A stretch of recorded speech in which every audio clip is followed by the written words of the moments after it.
முகலுக்கும் இங்கிலீஷுக்கும் என்ன பிரச்சனை அப்படின்றத இங்கே பார்க்கலாம். ஃபஸ்ட்டு வந்துட்டு அக்டோபர் 1686 முகல்ஸ் வந்துட்டு இங்கிலீஷை அட்டாக் பண்ணாங்க. அந்த இடத்தையே தரமட்டமாக்கிட்டாங்க, டெஸ்ட்ராய் பண்ணிட்டாங்க ஹூக்லியை.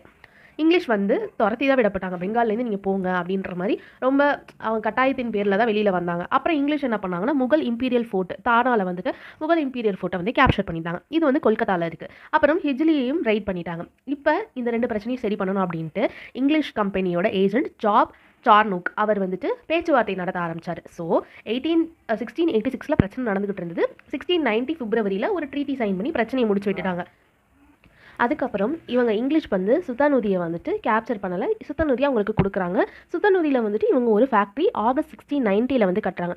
ஃபர்மன்னா நான் போன வீடியோலே சொல்லியிருப்பேன், கோல்கொண்டா பார்ட்ஸ்க்கு வந்துட்டு ஃபர்மன் கட்ட சொல்லி ஒரு வருஷத்துக்கு 500 பக்கோடாஸ் சொன்னாங்க அப்படின்னு சொல்லிட்டு அந்த இடத்துல ஃபர்மன்னா வந்து ரைட்ஸ்னு மென்ஷன் பண்ணியிருப்பேன். அதே மாதிரி ஃபர்மன்னா ரைட்ஸ் தான். முகலுக்கு ரைட்ஸ் கொடுக்கப்படுது 10 பிப்ரவரி 1691 ஒரு வருஷத்துக்கு அப்புறமா ட்ரீட்டி சைன் பண்ணி ஒரு வருஷத்துக்கு அப்புறமா வந்துட்டு அவங்களுக்கு ரைட்ஸ் கொடுக்கப்படுது. இங்கிலீஷ் வந்து பெங்காலில் ட்ரேட் பண்ணலாம் அப்படின்னு சொல்லிட்டு.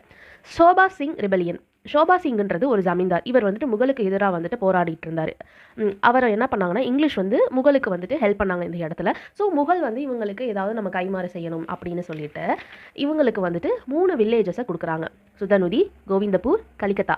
இது 3ம் சேர்ந்து தான் இந்த 3 இடத்துக்கும் ஜமீன்தாரியாக வந்துட்டு இந்த 3 வில்லேஜையும் இவங்களுக்கு கொடுக்குறாங்க. இந்த 3 வில்லேஜும் சேர்ந்து தான் இப்போ வந்து கல்கத்தாவாக இருக்குது. ஓகேவா? அதுக்கு அடுத்து ஃபோர்ட் வில்லியம். இங்கிலீஷ் வந்துட்டு சுத்தநுதியில் வந்து ஒரு ஃபோர்ட் கட்டுறாங்க. அந்த இடத்த வந்து அவங்க இன்னும் ஸ்ட்ராங் பண்ணிக்கணும், நம்மளை யாரும் இனிமேல் விரட்டிடக்கூடாது, அந்த மாதிரி மைண்ட் செட் தான். அங்கே ஃபோர்ட் கட்டுறாங்க. 1700 இதுக்கு ஃபோர்ட் வில்லியம் அப்படின்னு பேர் வருது. சர் சார்லஸ் ஐயர் தான் வந்துட்டு ஃபர்ஸ்ட் பிரசிடென்ட் ஆகுறாரு. அவ்வளோதான். இதுக்கு அடுத்து நம்ம என்ன பார்க்க போகிறோம்னா முகல்ஸ் வந்துட்டு ஃபருக்ஷியாஸ் ஃபார்மன்ஸ் அப்படின்னு சொல்லிட்டு முகல்ஸ் கிட்ட வந்து இவங்க வந்து கொடுத்துருப்பாங்க. அது பார்ப்போம். அடுத்து 2 இங்கிலீஷ் கம்பெனி எப்படி மெர்ஜ் ஆனுச்சு அப்படின்னு சொல்லிட்டு பார்ப்போம். அவ்வளோதான். தேங்க்யூ.